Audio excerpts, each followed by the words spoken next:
This is Alice Rogers, Membership and Awards Specialist at the American Volleyball Coaches Association. This recruiting tip is brought to you by the North Country Region, an affiliate partner of the AVCA.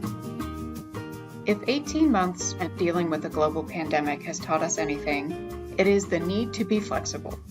The old systems for recruiting, like looking at a college roster and finding seniors so you can calculate who is graduating and what positions will be available, is no longer the standard template. All colleges gave players a free year during the 2020-21 school year. So even if their team practiced all year and played almost a whole season, the player gets another year of eligibility. Some seniors, like the 4 on Kentucky's national championship team, decided to move on, either to graduate school, a pro career, or another school. Others, like AVCA All-American players at Wisconsin and Washington, decided they wanted one more crack at a national championship and chose to stay for a final season. This "shall I stay or shall I go" decision happened at every level from NCAA Division I to 2-year colleges. A second pandemic-caused disruption was the timing of campus visits. Some players did take a virtual tour and make a decision, but many players in the classes of 22 and 23 decided to wait until this fall to make those visits. This timing change will have an impact on high school seasons and club tryouts. Also, this delay in decision-making will push back offers, as college coaches will need to see who is still on the board before moving forward.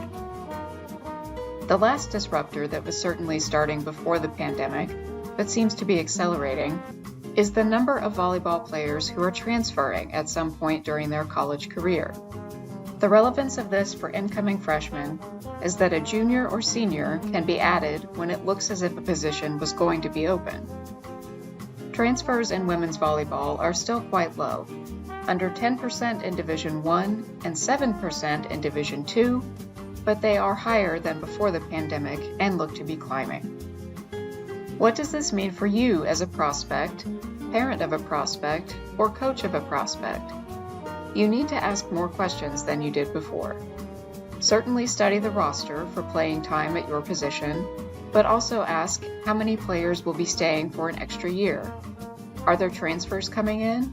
And if so, what positions? Then also have conversations with your high school and club coach about visits. When can you take them and still fulfill your obligations to your current team?